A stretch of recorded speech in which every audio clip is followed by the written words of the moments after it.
আনন্দপুরে রাজনৈতিক সংঘর্ষ, বিজেপির প্রচারে হামলার অভিযোগ তৃণমূলের বিরুদ্ধে।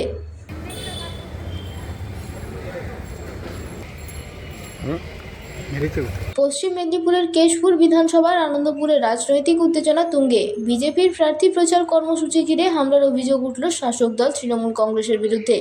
যদিও সমস্ত অভিযোগ উড়িয়ে দিয়েছে তৃণমূল নেতৃত্ব। অভিযোগ, বৃহস্পতিবার বিকেলে আনন্দপুর এলাকায় প্রচারে বেরিয়েছিলেন বিজেপি প্রার্থী শুভেন্দু সামন্ত সহ অন্যান্য কর্মী সমর্থকরা। সেই সময়ই হঠাৎ তাদের ওপর হামলা চালানো হয় বলে দাবি বিজেপির। ঘটনায় আহত হন এক বিজেপি কর্মী। এই আহত কর্মীকে দ্রুত উদ্ধার করে নিয়ে যাওয়া হয় মেদিনীপুর মেডিকেল কলেজ ও হাসপাতালে। বর্তমানে তার চিকিৎসা চলছে। ঘটনার একটি ভিডিও ইতিমধ্যেই সোশ্যাল মিডিয়ায় ভাইরাল হয়েছে, যা নিয়ে শুরু হয়েছে রাজনৈতিক চর্চা। এলাকায় উত্তেজনা ছড়িয়েছে, পাড়ায় মোতায়েন করা হয়েছে পুলিশ বাহিনী। যদিও তৃণমূল কংগ্রেসের তরফে ওই অভিযোগ সম্পূর্ণ ভিত্তিহীন বলে দাবি করা হয়েছে। তাদের বক্তব্য, বিজেপি নিজেরাই অশান্তি সৃষ্টি করে রাজনৈতিক ফায়দা তোলার চেষ্টা করছে।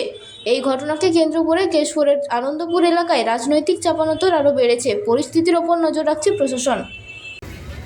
শুভেন্দু সামন্ত সমর্থনে কেশপুরের 7 নম্বর অঞ্চল, সেখানে পারমিশন ছিল, প্রচার চলছিল, গৃহ সম্পর্ক অভিযান চলছিল, র্যালি চলছিল। সেই সময় অতর্কিতে তৃণমূল পার্টি অফিস থেকে 5-7 জন দুষ্কৃতিকারী এসে পিছনের দিকে ছিল লক্ষণ পাল সহ আরও 4-5 জনকে ডাং দিয়ে এলোপাথারি মারধর করে। তার মধ্যে সবথেকে বেশি জখম হচ্ছে লক্ষণ পাল, আমাদের মণ্ডলের ভাইস প্রেসিডেন্ট, হসপিটালে, মেদিনীপুর হসপিটালে ভর্তি আছে।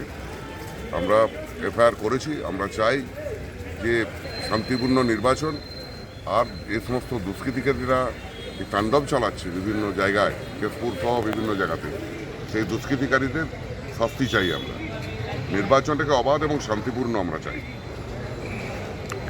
হসপিটালে হসপিটালে একজনই এসছে, বাকিরা সব প্রাথমিক চিকিৎসা করে ছেড়ে দেওয়া হয়েছে।